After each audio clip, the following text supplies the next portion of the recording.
Alright, good morning YouTube. I'm gonna go get some snacks out of the freeze dryer and we're gonna take a look at them. These are the first time we've ever made these. We've only had our freeze dryer for a couple weeks, so we haven't made a whole lot, but you guys are gonna get to see if these snacks work with us or if we did them right, how much dry time they need, and if we like them. So we did like a whole freeze dryer full of cereal bars. The first thing I grabbed out is the Rice Krispies with strawberry milk. So what we did to do with strawberry milk was we actually mixed in strawberry rhubarb jam out of our pantry in with milk and then poured it over it. Now there is a strawberry right here on top that is kind of still not dry. So I think this needs to go back in for a minute. So we'll do more dry time on this, but do you guys want to try it before I put it back in? Yeah. Okay, hang on. The kids are right here, by the way. They're obviously waiting to try these things. I want the strawberry. Yeah, here. I want the strawberry. Guys, give them a there's strawberry flicks. See? Look, Try them. tastes good. It tastes good? Is that something you'd snack on? Like, very taste the strawberry milk. You can't taste the strawberry too much. So the cereal itself and the milk are done. It's just because they have these big chunks of strawberries in here. So I think I kind of messed up on that itself. Maybe next time blend up the strawberry jam before I put it in here. So this one was blueberry jam mixed with milk. Again, I think I should have blended it because these blueberries are not quite done yet. So this is going to have to go back in for more dry time as well. But with frosted wheat cereal. I'm gonna try it. Yeah. There you go. At least I This one's holding together better. It's not as crumbly. It's actually breaking off in decent pieces and not making a huge mess all over the place. Wait, this one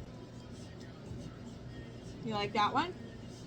is really hard to chew the blueberries. Yeah, so we're going to put these back in the freeze dryer and the blueberries will get dry.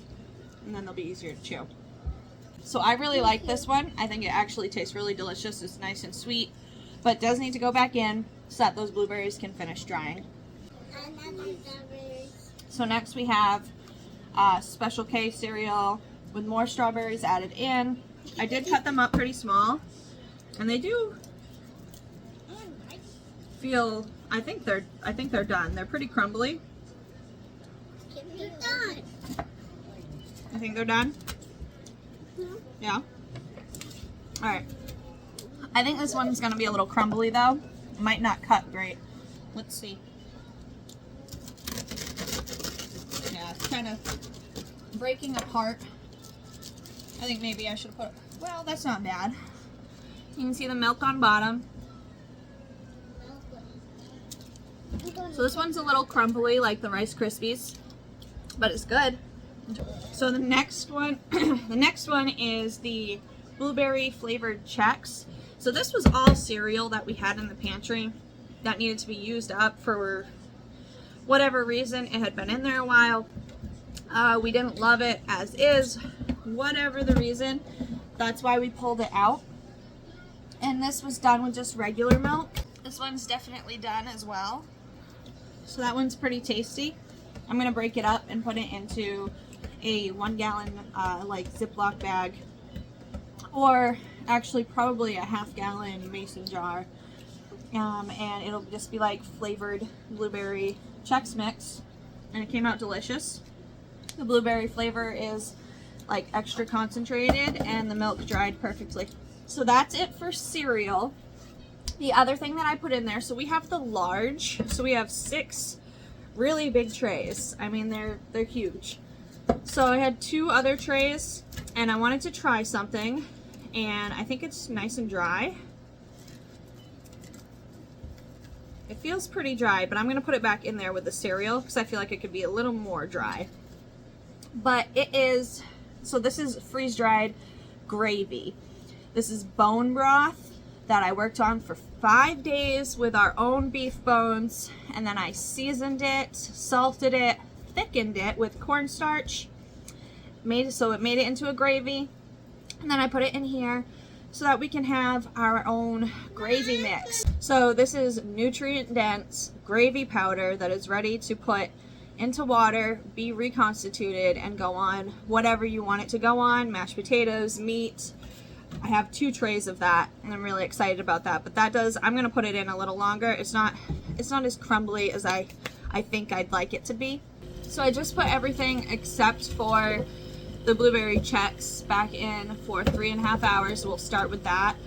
If you have any tips on, it seems like our dry times are longer than what other people are getting. If you have any tips on that, on what temperatures to set for different things, let me know. Like I said, this is new to us. Alright guys, it is the next day, and that took way longer than I thought it was going to, but I believe that everything's ready now. Probably except for the gravy. I'm probably going to leave that in there longer. But online did say that broth can take up to like 40 hours. But I believe all the cereal can come out now. What I was really just waiting on was the fruit that I left whole. It was taking a while to get completely dry and crunchy. This is how I'm going to package everything. This is not for long-term storage. This is just for snacks. These will all go in half-gallon jars and go on the pantry shelf for the kids to eat. But they did come out pretty tasty. So if your kids like cereal, I would definitely suggest giving this a try. Now that the rest of them are fully dry, they do taste really good. I'm impressed with all of them. It's good? Okay. She was letting me know that her waffles taste good. So we had waffles this morning for breakfast. All right, let's grab those out of the freeze dryer and get them packaged up. I did put a oxygen absorber in there just because our humidity can fluctuate up and down a lot depending on wood heat, what's going on outside for weather. So I think the safe bet for us where we live is just going to be to put oxygen absorbers in everything that we make, whether it's long-term or short-term.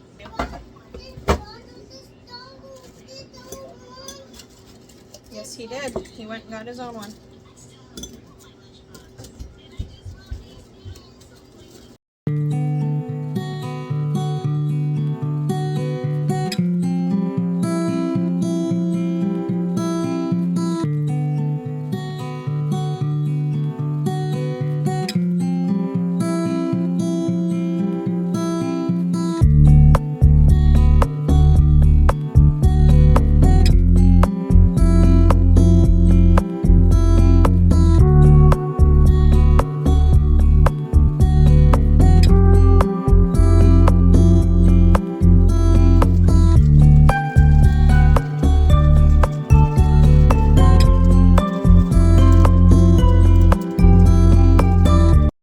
I ended up getting 4 half-gallon jars of them in like their separate varieties, and then actually a half-gallon jar full of just random pieces of all of them, and that's what I'll start the kids on first, is that random piece half-gallon jar.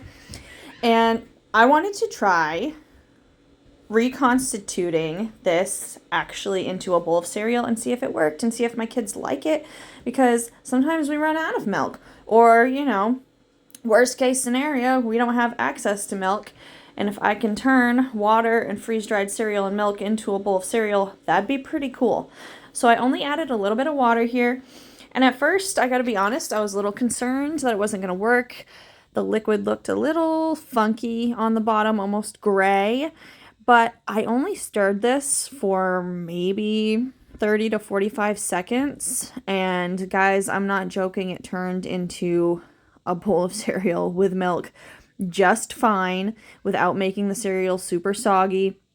I'll show you what it looks like in a second. There on the bottom, you see it's starting to turn into milk now, and my kids loved it. They actually asked for more after. They thought that was so cool that I can make them a bowl of cereal with milk out of a jar.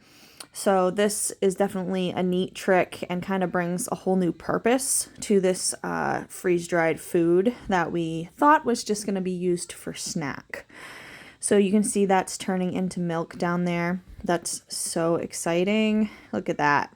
Perfect. Again, the kids loved it. It tasted fine. I tasted it. Thank you guys for coming along on this video. This is video 4 of 30 videos in 30 days. So make sure you subscribe and hang around. We have a lot of baby pig footage coming, and of course more kitchen stuff, and a ton of garden footage coming soon as we can get rid of this darn snow. Thank you guys for hanging out with me. Happy homesteading.